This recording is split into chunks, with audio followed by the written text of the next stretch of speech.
The valet reached for my tactical pack before I even stepped through the open iron gate. "I'll take that, ma'am." I tightened my grip. "No, you won't." He looked confused, apologized under his breath, and hurried toward a black Bentley rolling into the driveway instead. I stood there for another second, staring at the mansion where I grew up.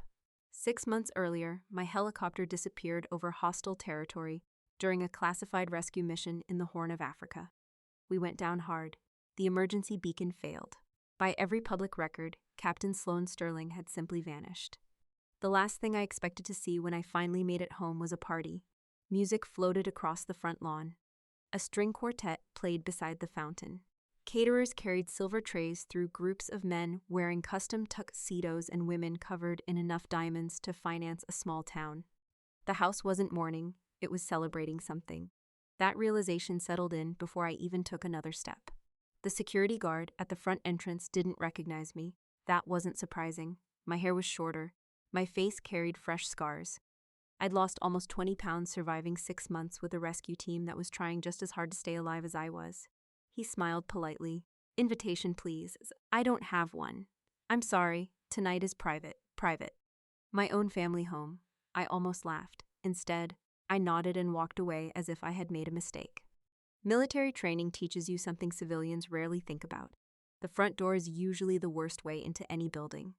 The eastern side of the property backed against a line of ancient live oaks overlooking the river. I'd spent half my childhood climbing those trees whenever my parents hosted another charity dinner that really existed to impress people richer than themselves. Some things never changed. Even the loose section of the wrought iron fence behind the old boathouse was exactly where I remembered.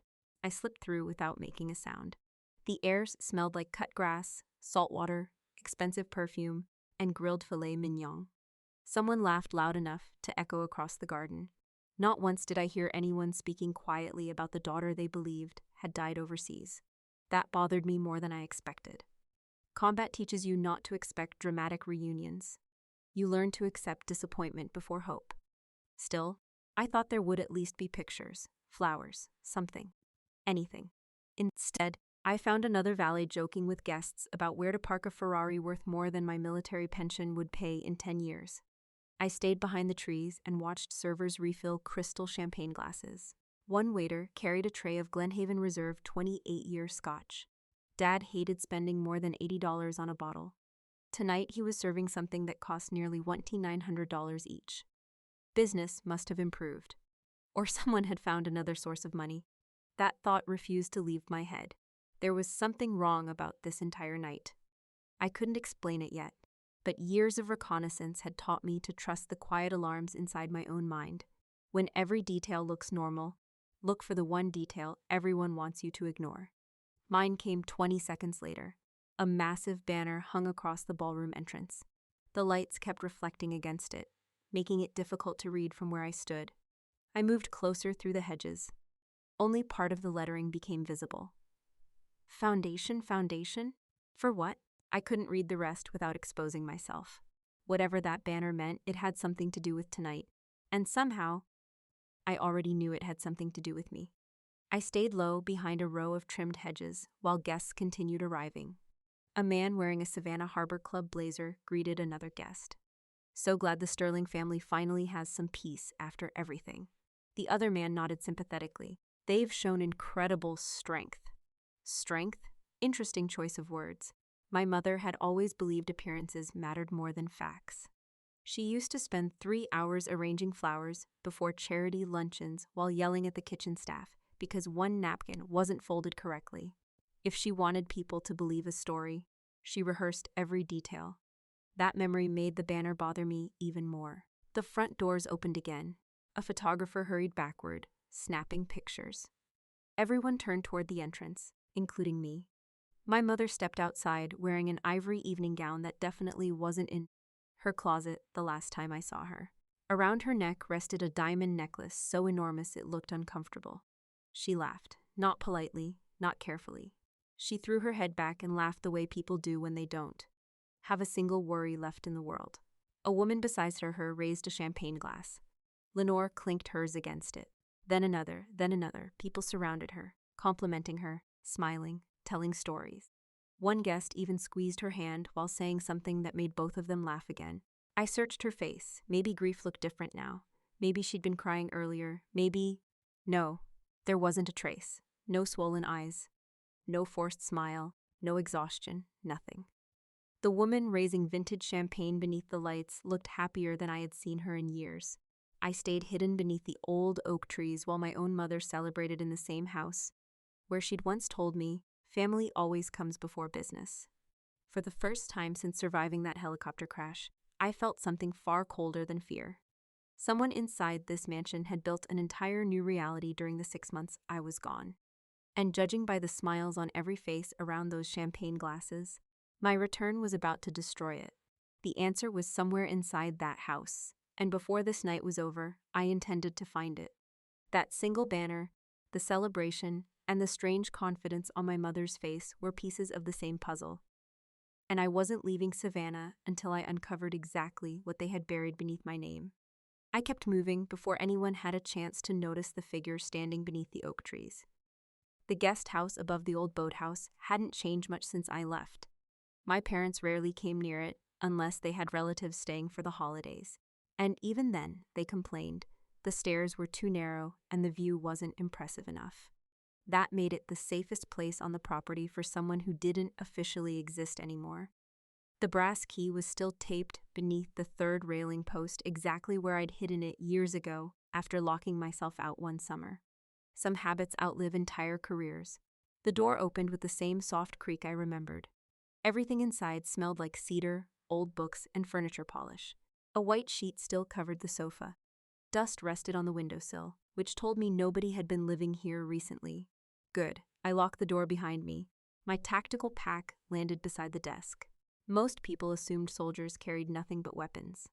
Mine held something far more valuable: a hardened military laptop, an encrypted drive, backup authentication tokens, paper copies of emergency credentials sealed inside waterproof sleeves.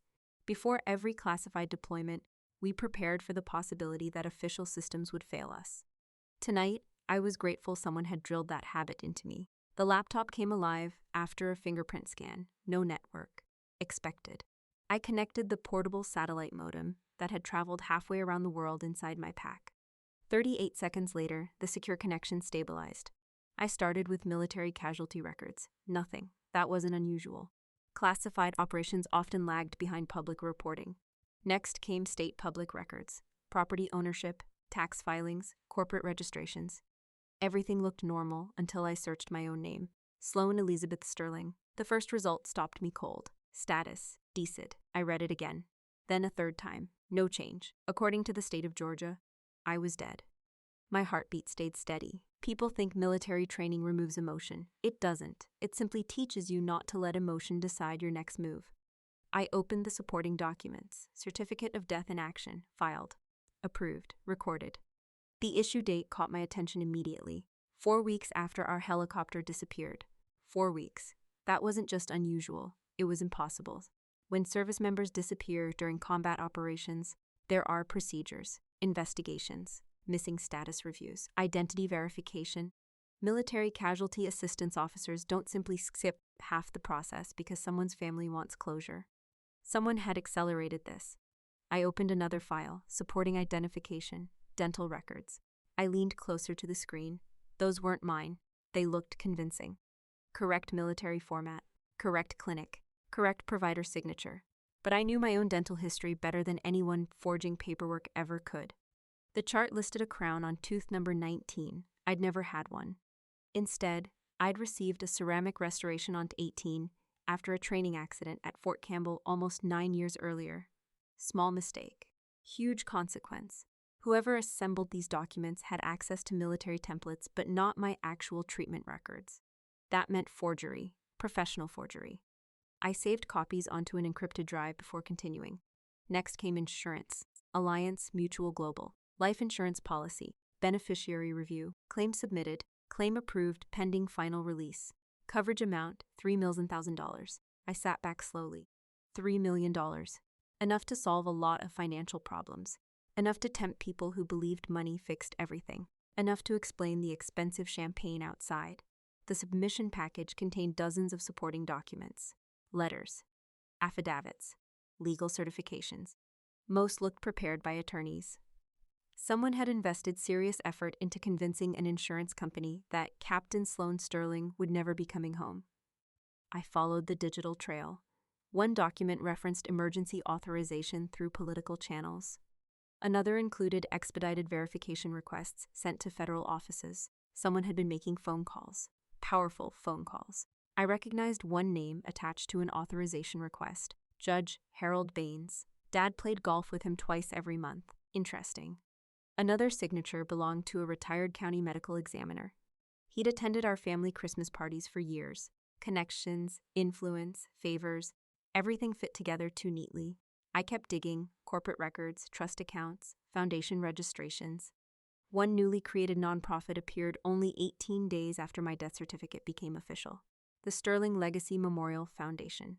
Public mission, supporting military families.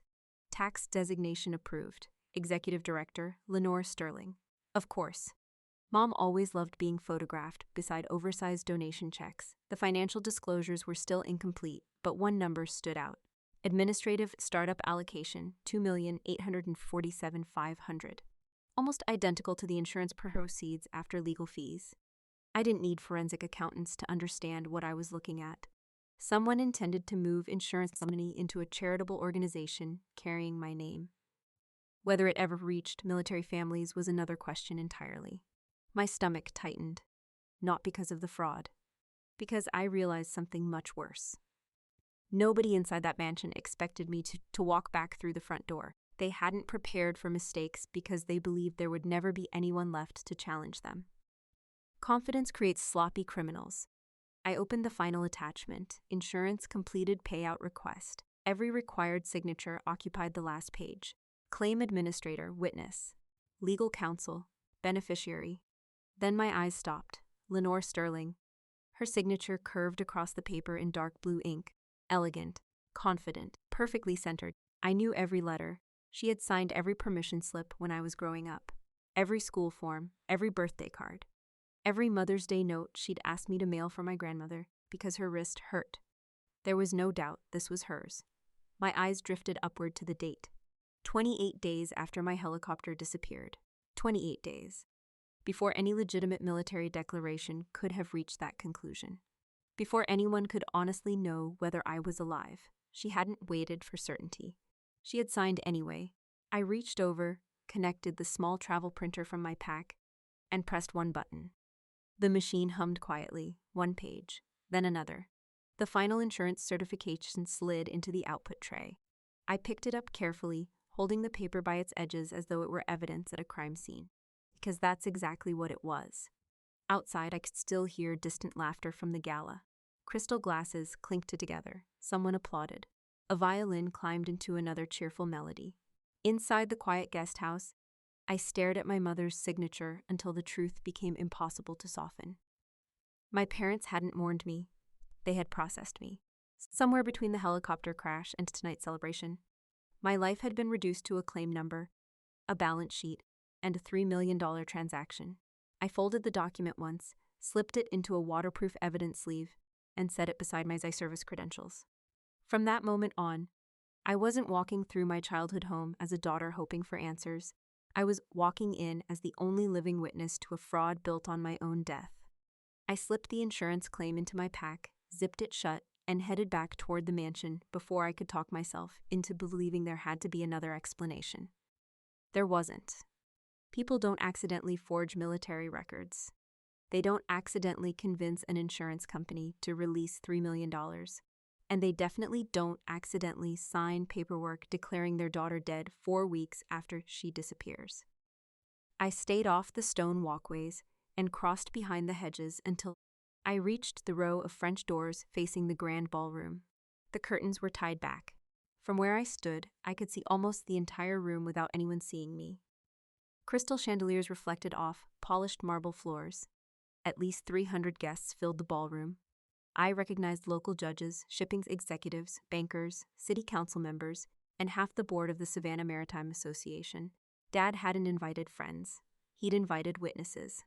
Servers moved through the crowd carrying champagne and tiny crab cakes balanced on silver trays. Near the front stood an enormous projector screen. For one strange second, I thought it might display the company's latest shipping expansion. Instead, my own face appeared. It was my official army portrait. Dress uniform, hair perfectly pinned. A small smile that barely qualified as one. The photograph had been taken after I pinned on Captain several years earlier. Someone had enlarged it to nearly 15 feet tall.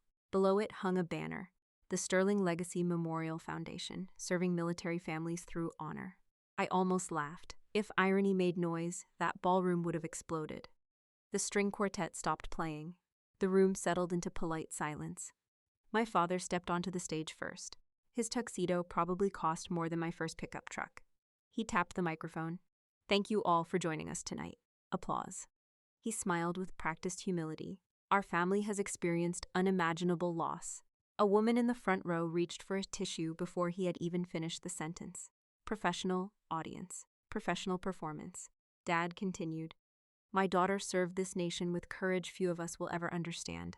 That part, at least, was true. "We cannot bring her home." False. "But all can honor her memory." The applause came louder this time.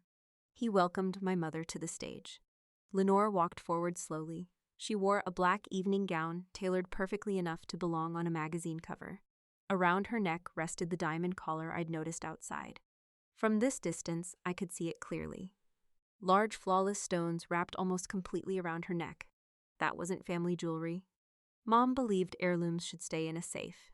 She only bought new pieces when she wanted people to notice them. I remembered enough from Dad's business dinners to estimate the value. Around $150,000. Maybe more. An interesting purchase for a grieving mother. She accepted the microphone. For several seconds, she simply looked at my photograph. Then her shoulders trembled, right on cue. "My beautiful Sloane." Her voice cracked. Someone in the audience sniffled. She dabbed one eye with a folded handkerchief. Not enough to disturb her makeup, just enough to suggest tears. When your child chooses to wear our country's uniform, pause. Every day becomes an act of faith. Another pause. You pray for the phone not to ring. The audience stayed perfectly quiet. I watched her carefully. I'd spent 32 years reading her expressions. Nothing about this was spontaneous. Every breath, every pause, every glance toward my portrait, rehearsed. She continued speaking about service, duty, sacrifice. She thanked military families, she thanked veterans, she thanked God. Then she thanked the Savannah community for standing beside the Sterling family during our darkest months. Darkest months. That explained the gala. This wasn't simply a fundraiser. It was reputation management. She was transforming my supposed death into social capital. One donor at a time, one standing ovation at a time. Then came the sentence that made several guests stand to applaud. Although Sloane can no longer serve this nation herself, her legacy will continue serving generations to come. She extended one hand toward the projector. Our family is proud to establish the Sterling Legacy Memorial Foundation. The ballroom erupted. People stood, glasses lifted. Several guests wiped away tears. A photographer captured every angle. Flash after flash illuminated the room. Mom smiled modestly while accepting the applause. I looked beyond her. A large presentation slide appeared on the screen. Most people saw photographs. I saw paperwork. Years of military planning had trained me to notice structure before decoration. The slide listed the foundation's governing board. Lenore Sterling, Chairwoman, Garrick Sterling. Treasurer, Wyatt Sterling. Director of Strategic Development, no independent directors, no veteran representative. No military nonprofit advisor, no outside financial oversight. Odd. The next displayed funding. Initial endowment, $3 million. Expected administrative allocation, 94% during organizational launch. I frowned. 94%? Legitimate charities don't consume nearly all their assets before helping anyone. The legal language underneath confirmed my suspicion. Operating entity managed through Sterling Family Capital Management LLC. Consulting agreements, asset administration, property acquisition, executive compensation review. There it was. Not hidden. Just buried beneath enough corporate language that most guests would never question it. This wasn't structured like a military charity. It resembled holding companies I'd seen federal investigators dismantle during financial crime briefings. Money enters. Management companies collect fees. Assets transfer between related entities. Taxes shrink. Paper trails multiply. Eventually, nobody can explain where the original money went. The insurance payout wasn't funding a memorial. It was disappearing into a carefully designed corporate maze controlled entirely by my family. A shell wrapped inside another shell. Neat, legal-looking, completely dishonest. A retired banker near the stage leaned toward another guest. Garrick always did understand tax strategy. The other man chuckled. He certainly knows how to protect family wealth, if only they knew how accurate that sentence really was. Mom raised her champagne glass. Tonight, we celebrate not only sacrifice. She smiled toward my portrait, but the responsibility of carrying that sacrifice forward. The audience answered with another standing ovation. Hidden beyond the French doors, I rested one hand against the cold glass and studied every face in the ballroom. Some people were genuinely moved. Some probably intended to donate. Some believed they were honoring a fallen army captain. None of them realized they were applauding an organization built on forged records, political favors, and an insurance claim signed while the woman they were memorializing was still fighting to stay alive. The foundation wasn't preserving my legacy. It was laundering my death into respectability. And as the applause echoed through the ballroom, I understood that exposing a fraudulent insurance claim would only be the beginning. If I walked into that room, I wouldn't just be confronting my parents. I'd be tearing apart an entire performance that every influential person in Savannah had already started believing. I stepped away from the ballroom windows before anyone inside happened to glance toward the garden. I already had enough evidence to prove my parents had declared me dead. Now I needed to understand why they had been willing to risk everything. The answer wasn't in the ballroom. It was somewhere behind the performance. The library sat on the west side of the house, tucked behind my father's office. Growing up, it had been the quietest room in the mansion. Dad claimed he loved books. In reality, he loved displaying expensive first editions that nobody was allowed to touch. As I approached the hallway, I heard voices. Low, sharp. Not the polished voices they'd been using in front of donors. Real voices. I stopped outside the partially closed door. I'm telling you, they're running out of patience. Wyatt. He sounded nothing like the confident older brother who loved showing off during family dinners. Dad answered immediately. Keep your voice down. I'm trying. No, you're panicking. I have every reason to panic. Silence settled for a second. I eased closer until I could see through the narrow opening. Wyatt paced beside the fireplace, tugging at his tie so hard it looked ready to snap. His hair, usually styled within an inch of perfection, had started falling across his forehead. Dad stood behind his desk with both hands planted on the polished wood. He wasn't angry yet, he was calculating. I spoke with Singapore yesterday, Wyatt said. They're finished with me. What exactly did they say? They froze every operating account. Dad closed his eyes for a moment. And Rotterdam? Gone. Dubai? They've already started arbitration.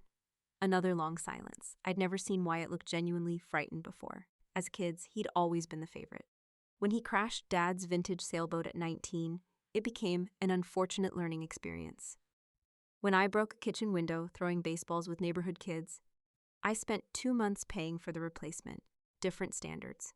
Always. Wyatt rubbed both hands across his face. I thought the crypto logistics platform was going to work. Dad didn't respond. I had investors. Still nothing. I had projections. Dad finally spoke. You had fantasies. Wyatt looked away. The market collapsed. No. Dad's voice stayed surprisingly calm. You collapsed. I couldn't predict what happened. You couldn't manage a lemonade stand. For the first time in years, I almost felt sorry for my brother. Almost. Then I remembered the foundation carrying my name. The sympathy disappeared. Wyatt reached into his jacket and tossed a folded packet onto the desk. Dad opened it. Even from the doorway, I recognized several legal forms. Demand letters, collection notices. One page carried the logo of a federal bankruptcy court. Dad flipped through them rapidly. How much? Wyatt hesitated. Dad looked up. How much? $18.4 million. The number hung in the room. Dad slowly removed his reading glasses. 18.4. I was leveraging future shipping contracts. You were gambling. I was investing. You were gambling while calling it innovation. Wyatt slammed both hands onto the desk. I was trying to build something of my own. You built debt. I was trying to make you proud. Dad laughed once. It wasn't amused. It sounded tired. I stopped expecting that years ago. Wyatt stared at the floor. I thought I could recover before anyone noticed, and instead, the auditors noticed. Those 4 words changed everything. Dad straightened. The auditors. I heard that part. Wyatt swallowed. The internal audit uncovered transfers. How many? I don't know. Stop lying. They found 6. Dad's jaw tightened. There were 12. I moved the other 6 back. With what money? Wyatt didn't answer. Dad already knew. So you covered one theft with another. I was buying time. You were manufacturing evidence. I listened carefully. This wasn't simply a failed startup. This was corporate embezzlement. Wyatt had been pulling money out of Sterling Maritime Holdings to keep his offshore logistics company alive. No wonder everyone looked so polished tonight. Desperate people often dress well. Dad walked around the desk slowly. When does this become public? Wyatt answered without looking up. Monday morning. What time?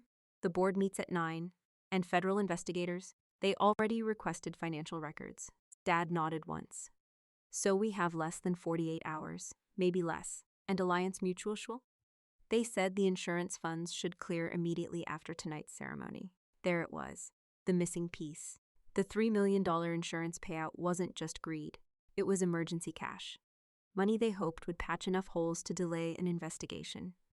Not permanently, just long enough to survive another week. Dad stared toward the ballroom where applause echoed faintly through the walls. 3 million won't fix 18. I know, it buys time. I know, it might convince creditors to wait. I know, Dad leaned closer. And if that payment disappears? Wyatt finally looked him in the eyes. We're finished. No speeches. No excuses. Just the truth. The company wasn't standing on decades of successful shipping. It was balancing on the assumption that I remained dead. Dad reached for the front of Wyatt's tuxedo, his fingers wrapped around the expensive fabric. Then he yanked Wyatt forward so hard that one polished dress shoe slid across the hardwood floor. You listen to me. His voice dropped low enough that I barely heard it. Your sister spent her life cleaning up everyone else's disasters. Wyatt didn't answer. And now, Dad's grip tightened. Even her death is cleaning up yours. The words landed harder than any shout. Dad wasn't grieving. He wasn't conflicted. He wasn't even pretending anymore. He continued through clenched teeth. Do you understand what her sacrifice bought us? Wyatt whispered, yes. It kept this family name out of a federal penitentiary. Another pause. It kept your mother out of handcuffs. Another. It kept you from spending the next 15 years explaining wire transfers to prosecutors. He pulled Wyatt even closer. So if you lose that insurance money because you panic, his voice became almost cold enough to match mine. Then your sister died for absolutely nothing. I closed my eyes for one steady breath. Not because the words hurt, because they clarified everything. My father didn't see me as his daughter. He saw me as a financial event, a line item that had temporarily stabilized a collapsing balance sheet. Outside the library, the orchestra began another elegant waltz while guests celebrated the Sterling family's generosity. Inside, the man who had taught me to salute the American flag had just admitted that my supposed death was nothing more than a convenient asset, keeping his empire alive. And for the first time that night, I stopped wondering whether exposing them would destroy my family. I realized there wasn't a family left to destroy. I let the library door close behind me without making a sound, and for the first time since stepping onto the property, I stopped thinking like a daughter and started thinking like an officer. Emotion had already given me every answer I needed. Now I needed discipline. The guest house felt even quieter than before.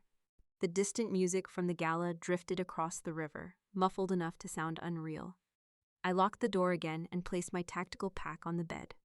Beside it sat a large white garment bag. My name was written neatly on the luggage tag. Sterling. Someone had actually prepared clothes for me. Curious, I unzipped it. Inside hung a black designer cocktail dress with the original boutique tag still attached. Price $4,860, matching heels, a pearl bracelet, even a small evening clutch. I couldn't help shaking my head. They had planned everything, not my return. My appearance. If I somehow came home after the insurance money cleared, they probably expected me to smile for a few family photographs, accept some carefully rehearsed explanation, and quietly disappear until their lawyers finished cleaning up the paperwork. The dress wasn't a gift. It was a costume. I zipped the garment bag shut without another glance. Then I reached for the military footlocker that had traveled with me through 3 deployments. The green steel corners were scratched. One latch still carried a dent from when it slammed against the helicopter floor during our last mission. I unlocked it. Inside, everything remained exactly where I'd packed it before deployment. Field manuals, service records, photographs of my platoon, a folded American flag presented to my unit after one of our medevac operations, and beneath everything else, my Army service uniform. I lifted it carefully with both hands. The fabric still smelled faintly of cedar from the garment cover. I laid it across the bed and looked over every inch. Combat teaches you that details matter. Loose stitching becomes torn equipment. Dirty optics become missed targets. Small mistakes become permanent ones. I plugged in the old travel iron that I always carried. 5 minutes later, steam drifted slowly across the room as I worked methodically over every sleeve, every seam, every crease. No rushing, no shortcuts. Outside, people applauded another speech. Inside, I concentrated on a wrinkle barely visible near the left cuff. The routine settled my breathing. Some soldiers pray before difficult missions. Others clean equipment. I've always trusted routine. When the uniform was ready, I opened the small velvet case containing my awards. The Purple Heart. I ran my thumb lightly along the ribbon before attaching it. That medal had come from a roadside explosion years before anyone thought. My name belonged on a memorial foundation. The Combat Action Badge came next. I remembered exactly where I'd earned it. Not because of the firefight, because afterward one of our youngest medics had asked whether his hands were supposed to shake that much. I told him mine were shaking too. We both lied. Then came the Bronze Star with Valor device.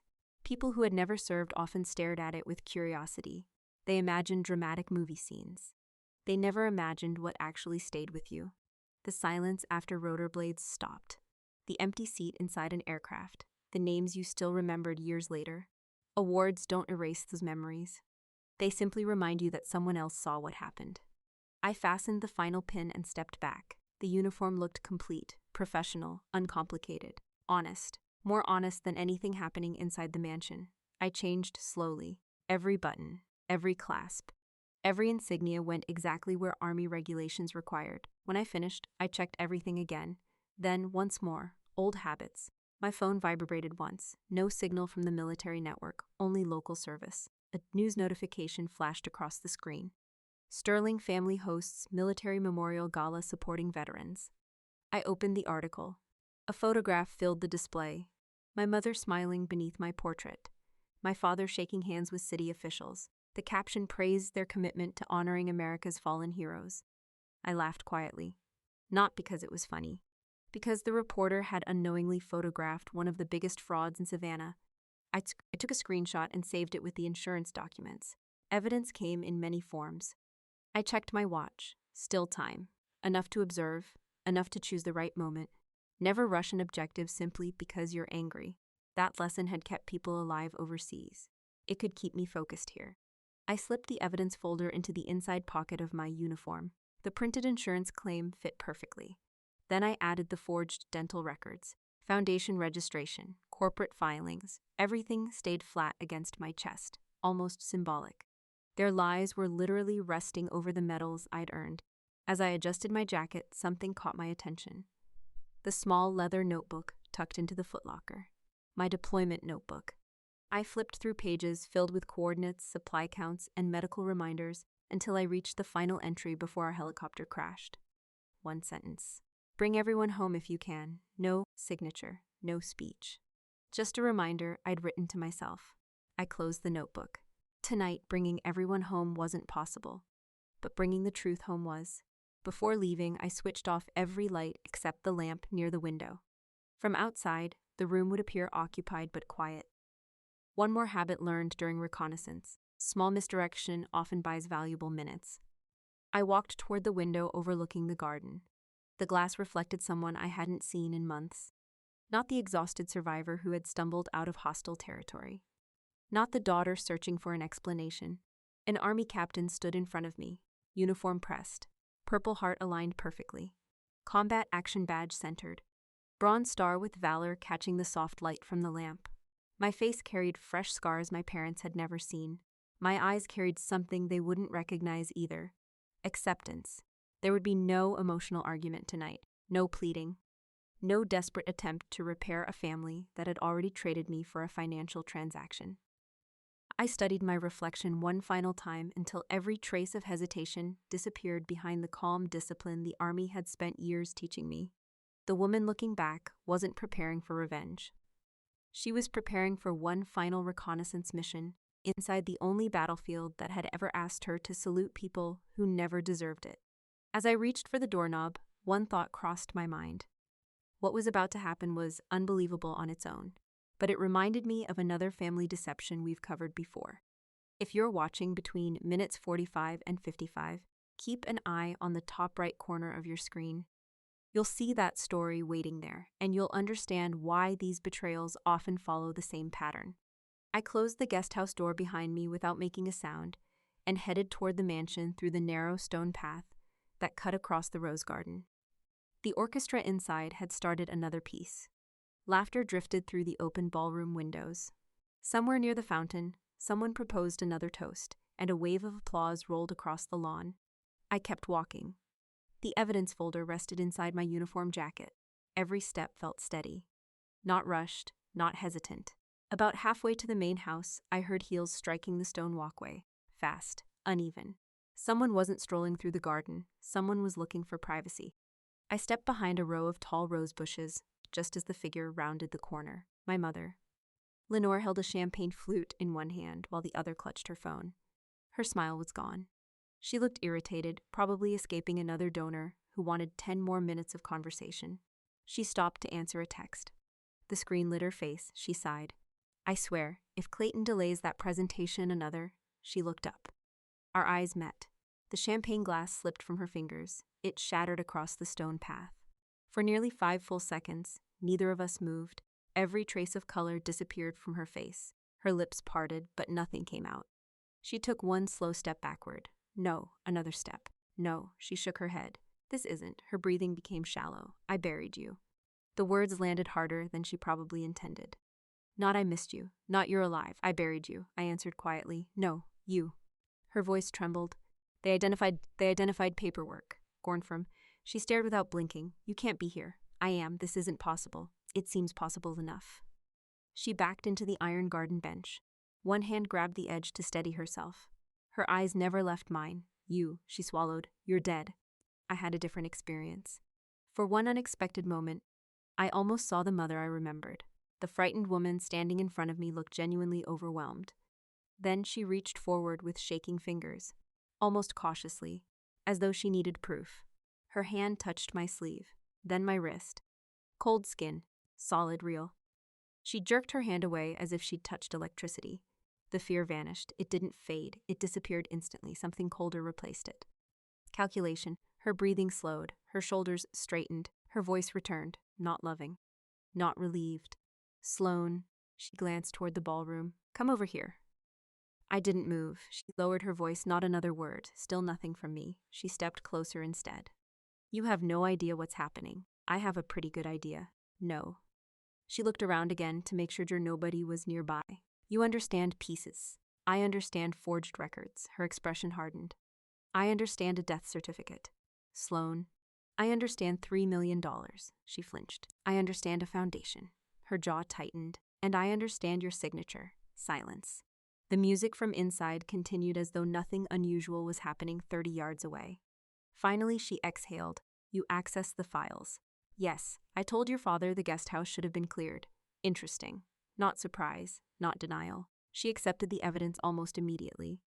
You forged military documentation. We did what had to be done. You declared me dead. You were missing. I was alive. We didn't know that. You decided not to wait. She rubbed her forehead. You don't understand the pressure we were under. I almost smiled. Every criminal eventually explains why the rules shouldn't have applied to them. She took another careful step. I'm listening. I know how this looks. It looks like insurance fraud. It looks like survival. For whom? I folded my arms. Explain? She actually seemed relieved. Negotiation. This was territory she understood. Your father built Sterling Maritime over 35 years. I know. Thousands of families depend on that company. I know. If it collapses, she let the sentence hang. People lose jobs. That's your argument? I'm telling you what's at stake. No. I shook my head. You're telling me what matters to you. She ignored that. The insurance claim is almost complete. I noticed. The audit hasn't officially closed. I noticed that too. Her eyes brightened slightly. She thought she had found common ground. If nothing changes tonight, everything settles within days. And then we fix this. I laughed. A quiet, tired laugh. You fix me? We arrange your return. Arrange. Interesting word. What exactly does that mean?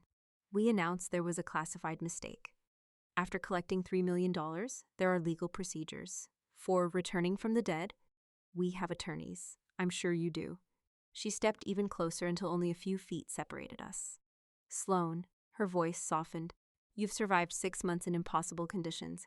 Yes, you can survive another week. There it is. What? The real request. She looked away for a second before answering. I need you to help us. Help you commit fraud? Help us finish the process. I couldn't believe how naturally the words came out of her mouth, as if asking me to postpone my own existence was no different from asking me to reschedule dinner. She reached into her evening purse and removed several folded bills. Cash. She pressed them toward me.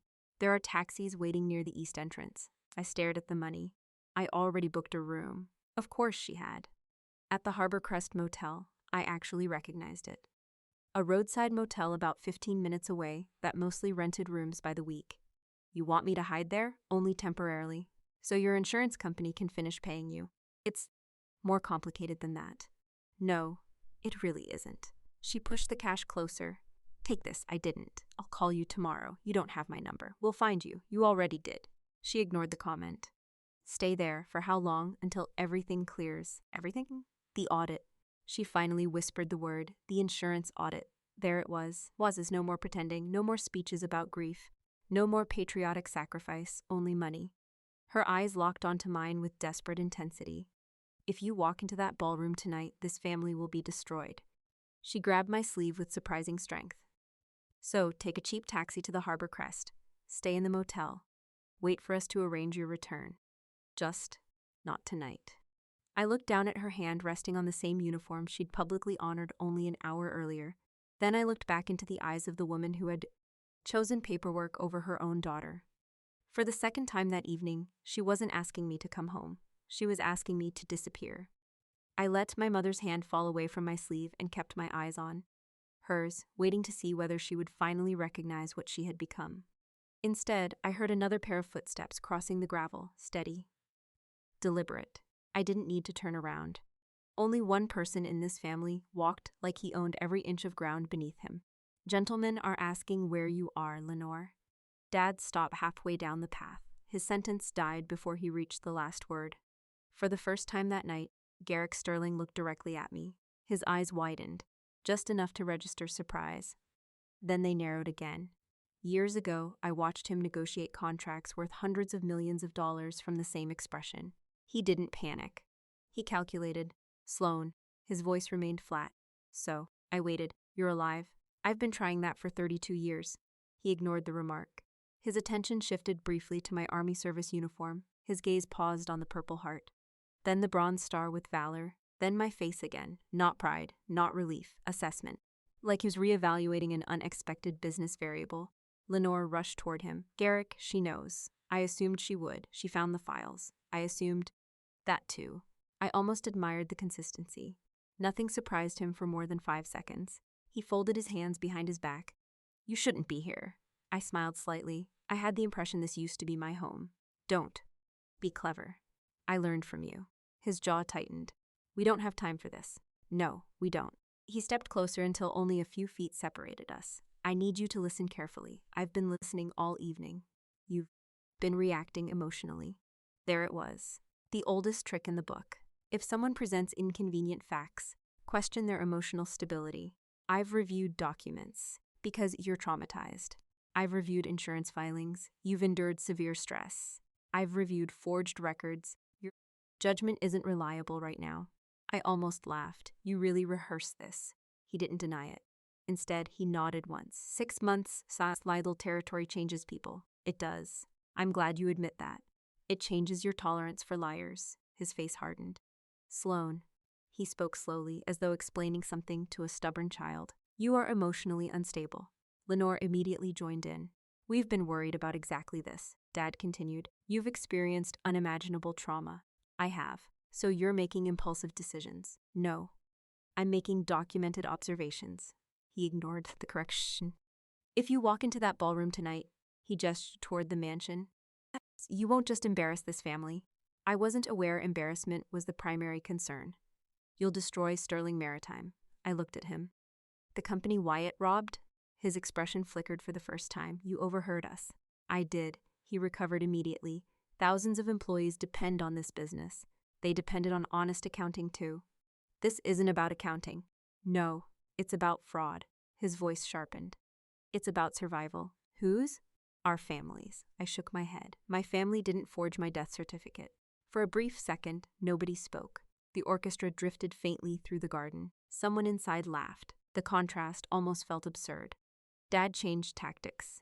If the insurance transfer collapses, I know. Banks move, I know. Credit lines disappear, I know. The board abandons us, I know. So then you understand. I understand exactly how much this house was worth to you. He stepped closer. No, you don't. His tone became colder than I'd ever heard it. You think this is about money. It is. It's about legacy. I looked toward the brightly lit mansion. The legacy where my obituary became a financial strategy. He didn't answer, because there wasn't one. Instead, he reached into his jacket and removed a folded piece of paper. I wasn't planning to show you this. He handed it toward me. I unfolded it. It was a benefits authorization. Military disability assistance. Recipient Sergeant Noah Mercer, my former squad mate. Noah had survived the same deployment. A mortar blast had taken most of his mobility in one leg. He'd spent months learning how to walk with advanced braces. My stomach tightened. Dad watched my expression carefully. I've been helping him. I looked up. You? He needed financial guidance. Noah never mentioned you. He wouldn't, because this never happened. Dad smiled faintly. It happened. I scanned the paperwork. Several charitable donations, private trust distributions, everything routed through Sterling Family Capital Management, of course. Another web, another layer. I can make one phone call tomorrow morning. He spoke calmly. The trust disappears. I met his eyes. You'd punish a disabled veteran. I'd stop funding someone who no longer has my support. He isn't your employee. No, but lawyers can be remarkably creative. Lenore quietly added, please don't force your father into that position. Force him? I folded the paper neatly and handed it back. Dad continued, Noah depends on those payments. He depends on the Department of Veterans Affairs. He depends on several things. You forged this too, didn't you? He smiled again. Does it matter? Yes, it mattered. Because he'd just confirmed something important. He wasn't threatening me with facts. He was gambling that I wouldn't verify them first. Classic Garrick Sterling. Always assume pressure beats truth. I slowed my breathing, matched his pace, matched his posture. Years of military negotiations taught me something useful. The calmer person usually controls the conversation. He noticed. So, he crossed his arms. What's your decision? I looked past him toward the ballroom windows. Guests continued raising champagne in my memory. Then I looked back at the man who called himself my father. My squad mate survived mortar fire, Dad. He remained silent. He learned how to stand again after surgeons told him he probably wouldn't. Another pause. He won't be broken by your accounting. His expression finally shifted. Not fear, recognition. Because he realized I wasn't negotiating anymore. I glanced toward the ballroom entrance where Mr. Clayton Rutherford would soon present the symbolic insurance check. Then back to Dad. But you? I checked my watch. You have 10 minutes. I held his gaze without blinking. Before the underwriter signs that ledger. The words settled over the garden like absolute silence.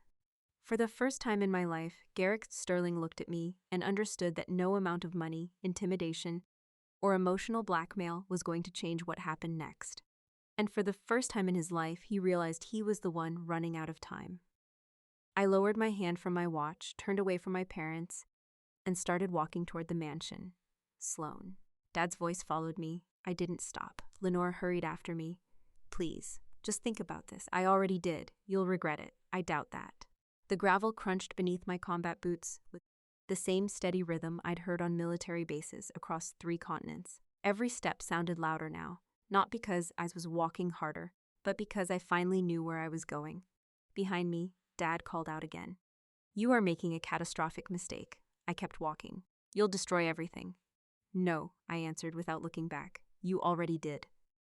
The front entrance stood wide open.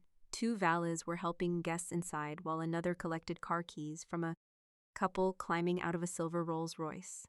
One of the younger valets noticed me first. His eyes immediately dropped to my uniform, then to the medals. His posture changed instinctively. He stepped aside without saying a word. Military uniforms still carried weight in places where character sometimes didn't. I climbed the front steps. The massive oak doors stood open beneath polished brass lanterns.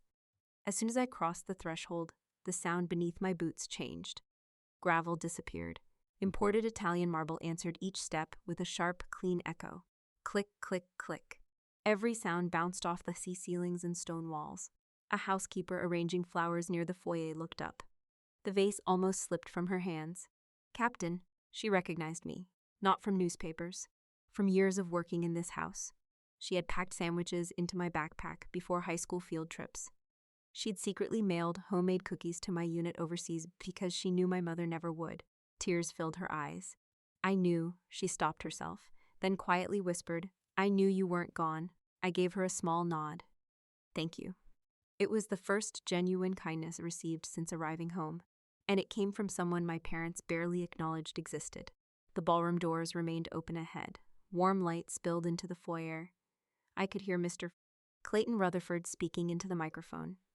Alliance Mutual remains committed to supporting families through life's most difficult moments. Good timing. The symbolic presentation had already begun. I continued forward. Guests standing near the entrance slowly noticed me. Conversation faded one table at a time. A waiter froze in the middle of pouring champagne. A violinist missed 2 notes before lowering her instrument completely. People stared. Not dramatically, just confused. Uniform, medals, scar across my cheek. Someone whispered, "Is that? No, it can't be." The whispers spread faster than the music had. I walked through them without changing pace. Halfway across the foyer, I heard rapid footsteps behind me. Dad. He caught my arm, not violently. Firmly enough to stop me. I turned slowly. His public smile had disappeared. "Don't do this. I am doing it. We can still solve this privately. You've had 6 months. His fingers tightened slightly. "Listen to me. I already have. You don't understand how many innocent people this will affect. I've been hearing that all evening. It's true. I know exactly who the innocent people are." He glanced toward the ballroom. Several guests were beginning to notice us now. His voice dropped lower. "If you walk through those doors, I will. There's no going back." I looked at his hand gripping my sleeve. "You should let go." "No. People are watching. I don't care." He leaned closer. His smile returned. "Only for appearances. To anyone watching, we probably looked like a father sharing a private emotional moment with his military daughter. In reality, his words carried nothing but pressure. You owe this family. I fulfilled my oath. You owe your mother. I owed her honesty. You owe your brother. I almost laughed. No. His jaw flexed. You owe me. That sentence erased whatever remained of the conversation. I gently removed his hand from my sleeve. No, Garrick. I used his first name deliberately. I don't. Lenore finally reached us. Her breathing was uneven. Sloane, people are looking. They should. She grabbed my wrist, "Please. I've heard that word enough tonight. We can fix this. By declaring me alive tomorrow, we'll explain everything." With another forged document, she let go immediately. Dad stepped directly into my path. This time there was no attempt to hide it. He physically blocked the ballroom entrance. Behind him, I could see the stage. Mr. Clayton Rutherford stood beside an oversized ceremonial check displaying the Alliance Mutual logo. Several photographers had gathered near the front, city officials, corporate board members, television cameras from local news stations. Dad spread his arms slightly. "You are not walking in there. I am. I won't allow it." The irony almost made me smile. After everything he'd done, he still believed permission belonged to him. Guests closest to the entrance had gone completely silent. Nobody could hear our entire conversation, but everyone could see enough to know something was wrong. I took one step closer until only inches separated us. His breathing had become noticeably faster. Mine hadn't changed. Years in combat teach you how to control oxygen long before they teach you how to fire a weapon. I held his eyes, then spoke quietly enough that only he could hear. "Step aside, Garrick." He didn't move. I continued in the same calm voice. "Or the Federal Fraud Division handles this in front of your board." Every trace of confidence disappeared from his face. Not because I had raised my voice, because he knew I was right.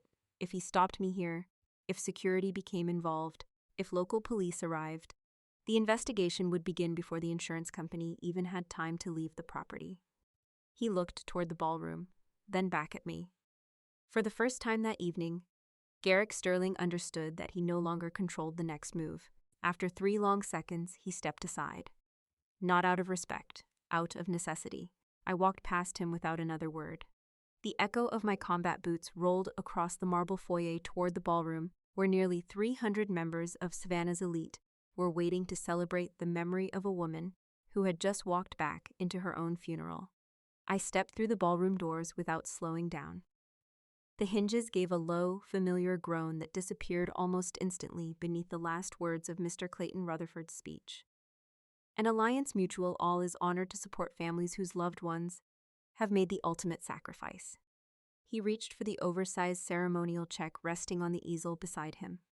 That was when someone near the back of the room gasped. Every head turned. The ballroom held nearly 300 people only seconds earlier. Now it felt like one person had taken a single breath. My combat boots struck the polished marble with measured rhythm as I walked straight down the center aisle. Nobody moved. Nobody spoke. The crystal chandeliers above reflected off the medals on my Army service uniform. The Purple Heart caught the light first, then the Combat Action Badge, then the Bronze Star with Valor. The reflections danced across the ceiling while the room remained completely still. A photographer lowered his camera. One flash had already gone off before he realized what he was seeing. The second never came. I recognized faces as I passed. The mayor, several judges, board members from Sterling Maritime Holdings, retired military officers, bank presidents, people who had applauded my memorial only minutes earlier. Now they looked from me to the enormous portrait hanging behind the stage, then back to me again. One woman whispered, "That's her." Another answered, "No." An older veteran sitting near the front slowly stood without taking his eyes off my uniform. He didn't salute, he simply removed his cap. Respect didn't require instructions. Behind me, I could hear hurried footsteps. Dad, Mom, neither one tried to speak. They already understood that words no longer mattered. Mr. Rutherford hadn't noticed the disturbance yet. He was signing the final presentation folder with an expensive black fountain pen. A representative from Alliance Mutual stood beside him smiling for the cameras. I continued walking. Halfway to the stage, every conversation in the ballroom had ended. Even the air conditioning system suddenly seemed louder than the crowd. Mr. Rutherford finally looked up. At first, he appeared mildly annoyed by the interruption. Then his eyes settled on my uniform. He frowned. Recognition didn't happen immediately. Professional investigators don't jump to conclusions. They compare, evaluate, confirm. His gaze moved to my nameplate, Sterling, then to my rank, Captain, then to the scar running across my left cheek. His expression changed. He knew exactly where he'd seen my face before. Not at this gala, inside a file. A classified service summary attached to the insurance investigation. The pen slipped from his fingers. It struck the hardwood stage with a sharp click that echoed through the silent ballroom. Nobody bent to pick it up. Mr. Rutherford took one slow step away from the podium. His eyes never left me. "Captain." His voice barely carried. "Sloane Sterling?" I stopped at the foot of the stage. "Yes, sir." Dramatic speech. No accusation. Just 2 words. The room seemed to freeze around them. "Mr." Rutherford looked at me for another long second. Then at the portrait hanging 20 feet behind him. Then toward Garrick and Lenore. His entire posture stiffened. Years earlier, before joining Alliance Mutual's Executive Investigation Division, he'd served as a reserve officer assigned to military legal support. I'd read that in his professional biography while researching him in the guest house. Old habits don't disappear. Neither does respect for the uniform. His shoulders squared automatically. His heels came together. His right hand rose sharply, not toward my face, toward the medals on my chest, a perfect military salute. Crisp, immediate, without hesitation. The sound of his palm striking the edge of his brow seemed louder than the orchestra had all evening. Every retired service member in the room recognized it instantly. Several unconsciously straightened their own posture. Mr. Rutherford held the salute. "Captain Sterling." His voice was firm now. "Welcome home." I returned the salute. "Thank you, sir." He lowered his hand and turned toward the Alliance Mutual legal team. His expression had completely changed. The sympathy was gone. The ceremony was over. Only the investigator remained. He addressed the room clearly enough that every guest could hear. Effective immediately, he reached toward the ceremonial check and removed it from the easel. This insurance transaction is permanently frozen. Gasps spread across the ballroom. The photographers finally remembered they were holding cameras. Flashes exploded from every direction. Mr. Rutherford continued, Alliance Mutual has just verified that Captain Sloane Sterling is alive. He looked directly at Garrick. And the company has substantial reason to believe material representations made during this claim process may have been false. No shouting, no theatrics, just professional language. Somehow that made it even worse. He turned toward one of his attorneys. Secure every document. Another investigator nodded immediately. No paperwork leaves this property. Yes, sir. Mr. Rutherford faced me again. Captain, if you're willing, we'd appreciate your cooperation after this gathering concludes. You'll have it. He gave one short nod. Then looked back at the audience. This event is no longer a charitable presentation. Another pause. It is now part of an active insurance fraud investigation. The silence shattered. Guests immediately stepped away from my parents as though distance alone could erase association. Several board members exchanged alarmed looks. One banker quietly handed his champagne glass to a waiter and headed for the exit without saying goodbye. Two television reporters who had been covering the charity galas suddenly began speaking urgently into their microphones. The story had changed. Completely. I turned toward my parents. Mom stood frozen. The color had vanished from her face. Her diamond necklace suddenly looked heavy enough to pull her toward the floor. Dad opened his mouth. Nothing came out. For the first time in my life, Garrick Sterling had no argument left, no negotiation, no leverage, no control. Lenore reached for his arm. He reached for hers. Neither one found solid balance. Their knees gave way almost together. She collapsed first. He followed less than a second later. Both hit the polished marble floor beneath the enormous portrait they had used to convince Savannah that their daughter was gone forever. The photographer nearest the stage instinctively captured the moment. Not because it was dramatic, because history has a habit of documenting the exact second a carefully built lie finally runs out of places to stand. I looked down at the two people who had exchanged my life for an insurance claim. I didn't feel victorious. I didn't feel angry anymore. I simply felt finished. The hardest battle I'd fought all year hadn't happened 6,000 miles away. It had happened in my own family home, and unlike every mission before it, this one hadn't required me to save anyone except myself. I lowered my salute after Mr. Rutherford returned his, and the ballroom erupted into the kind of noise that only follows absolute silence. Nobody applauded. Nobody celebrated. People started making phone calls. Alliance Mutual's legal team moved faster than anyone else in the room. Two investigators collected every presentation folder from the stage. Another photographed the ceremonial check before sealing it inside an evidence sleeve. A fourth requested copies of the event's guest list from the catering manager. Mr. Rutherford didn't waste a single motion. He turned toward Garrick and Lenore, who were being helped into chairs after collapsing. For the record, he said calmly, Captain Sterling's appearance establishes that the factual basis of this claim has materially changed. One attorney beside him nodded while opening a laptop. Mr. Rutherford continued, Alliance Mutual is immediately referring this matter to federal authorities for investigation into potential wire fraud, identity theft, insurance fraud, and conspiracy. No dramatic threats, no shouting, just procedure. That frightened my parents more than anger ever could. Dad finally found his voice. This is a misunderstanding. Mr. Rutherford looked at him. Then you'll have every opportunity to explain it. I can. I'm sure your attorney will advise you. He didn't ask another question.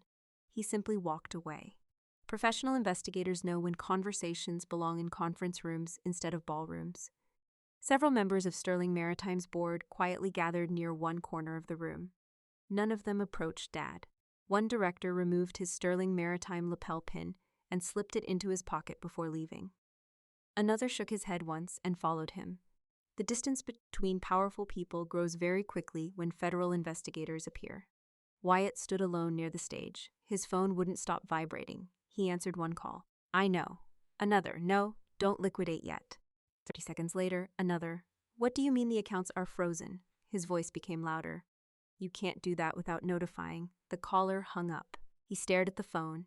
Then another message arrived. His face lost what little color remained. I didn't need to read the screen. I already knew. Creditors had been waiting. Knightson simply gave them permission. By the end of the week, his offshore logistics company would be under court supervision, its assets frozen while lenders fought over whatever remained. The business he claimed would revolutionize international shipping had collapsed faster than the speech introducing it. Mom tried standing again. Two women she had chaired charity galas with for nearly 15 years quietly stepped aside instead of helping. One looked genuinely uncomfortable. The other simply avoided eye contact. Status is expensive. Trust is priceless. Lose one, and people gossip. Lose the other, and people disappear. Within an hour, the ballroom that had been full of laughter looked almost abandoned. Half-finished champagne glasses remained on cocktail tables. Dinner plates sat untouched. Musicians packed away their instruments without waiting for instructions. The enormous portrait of me still hung behind the stage. Nobody bothered taking it down. Mr. Rutherford approached me one last time. "Captain, sir, I appreciate your cooperation tonight. I appreciate yours." He handed me a business card. "If federal investigators need additional statements, they'll contact you through my office. I'll make myself available." He looked briefly toward my parents, then back at me. "I've handled insurance investigations for 23 years. I waited. I've seen families make terrible decisions under financial pressure." Another pause.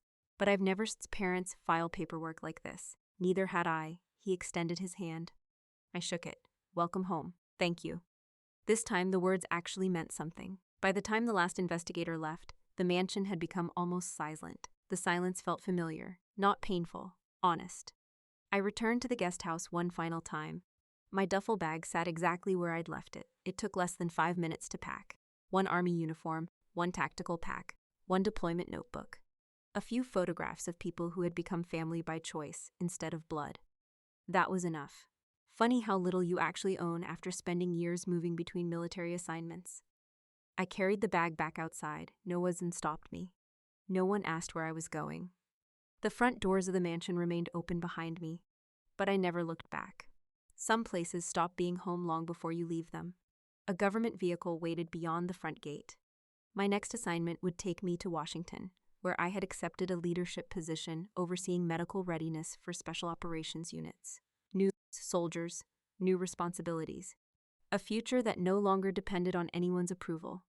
Before getting into the vehicle, I walked toward the old live oaks overlooking the river. Those trees had witnessed birthday parties, family arguments, graduation photographs, and now the collapse of everything my parents had tried so desperately to protect. Morning light slowly spread across the water. The river didn't care about insurance claims. It didn't care about family names. It simply kept moving. I rested one hand against the rough bark of the nearest oak and finally allowed myself one long, quiet breath. Combat had taught me how to survive. Home had taught me something harder. You can survive people who never deserved your loyalty.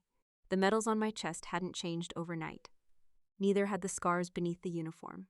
What changed was the boundary I finally chose to defend. I understood then that dignity could never be audited, negotiated, or purchased, and honor wasn't something you displayed during a charity gala. It was something you carried every single day, whether anyone applauded or not. I climbed into the government vehicle and watched the Sterling estate disappear in the side mirror. It became smaller with every mile. Eventually, it disappeared completely. Not because I forgot it, because I no longer needed to carry it. For my entire life, I believed that love was a silent negotiation of compliance. That if I compressed my own achievements to fit into the background of my brother's shadows, I was protecting the peace of the family. I went to war so they could stay safe, and I stayed silent so they could look successful. But the porch of my father's house taught me a lesson that no combat deployment ever could. Sacrifice without boundaries is not humility. It is an invitation to entitlement. When you allow the people who raised you to treat your existence as a transaction and your death as an asset, you are not being a loyal daughter. You are simply building the very cage they keep you in. My parents measured human worth by the weight of an unearned title, the luster of a diamond necklace, or the convenience of an insurance ledger. They could not see the steel inside their own daughter because their hands had only ever learned to grip things that came with a price tag. But true honor cannot be bought at a surplus store. And respect is not a currency you can extort over an anniversary dinner. The medals on my chest were earned. In rooms they would have been too frightened to stand in, but it was the quiet boundary I drew on a Saturday afternoon that finally set me free. We do not owe our silence to keep our abusers warm. Sometimes the most loving, dignified thing you can do is to stop holding up a roof that was built to crush you, set the weight down, and walk out into the clean, honest light. If this story stayed with you, don't leave just yet. The video already waiting on your screen tells another true-to-life family story where one quiet decision changed everything. It's one of the most watched stories on this channel, and once you see how that family secret unraveled, you'll understand why so many viewers watched both stories back to back.